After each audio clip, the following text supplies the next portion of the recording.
अनेक भक्तजन ऐसा पूछते हैं कि महाराज भक्ति मार्ग में आगे कैसे बढ़ें, हमारी उन्नति नहीं हो पा रही, उन्नति कैसे हो, भजन कैसे बने, ऐसा पूछते हैं।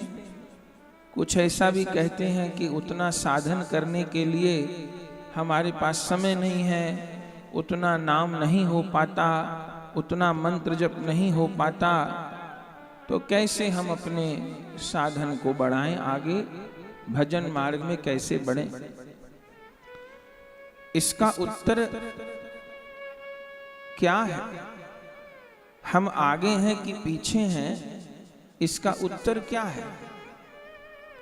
माला की संख्या तो बढ़नी ही चाहिए, लेकिन केवल जिसकी संख्या माला की ज्यादा है वो आगे है, और जिसकी माला की संख्या कम है वो पीछे है, केवल ये उत्तर नहीं है।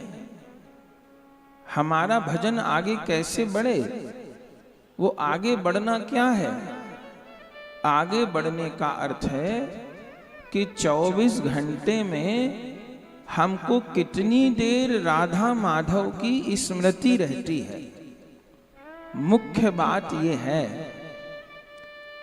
प्रिया प्रियतम ही मेरे हैं, श्री राधा कृष्ण ही मेरे हैं, और मैं राधा कृष्ण की हूं, ये स्मृति अपने को कितने समय रहती है।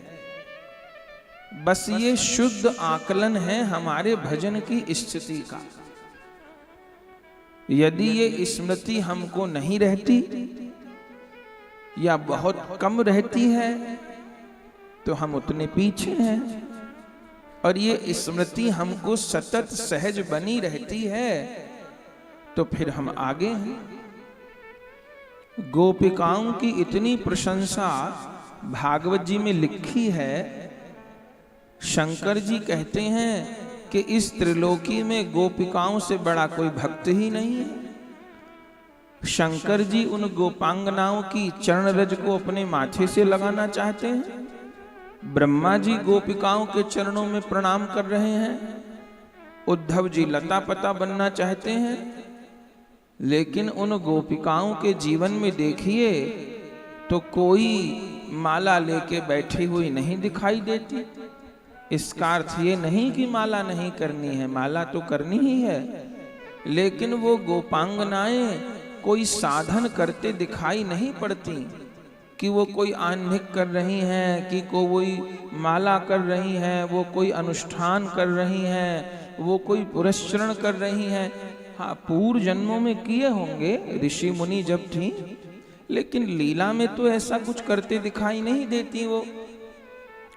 फिर वो सबसे ऊंची भक्त क्यों है? उसका कारण एक ही है कि गोपी को स्वप्न में भी श्याम सुंदर की विस्मृति नहीं होती। जागृत की तो कौन कहे, वो सो भी रही हैं, स्वप्न में भी हैं, तो भी उनको श्याम सुंदर की ही अखंड स्मृति बनी रहती है। जल भरते में, गैया की सेवा करते में, दूध दुहते में, बर्तन मांजते में, बाल बच्चों को खिलाते में, उनकी स्मृति से श्याम सुंदर हटते ही नहीं। अखंड स्मृति, और इतनी गहरी स्मृति रहती है कि कभी तो कुछ का कुछ करने लग जाती हैं। वह उनकी अखंड प्रेममयी स्मृति ने ही उनको प्रभु के सबसे निकट पहुंचा दिया, सबसे ऊंचा भक्त बना दिया।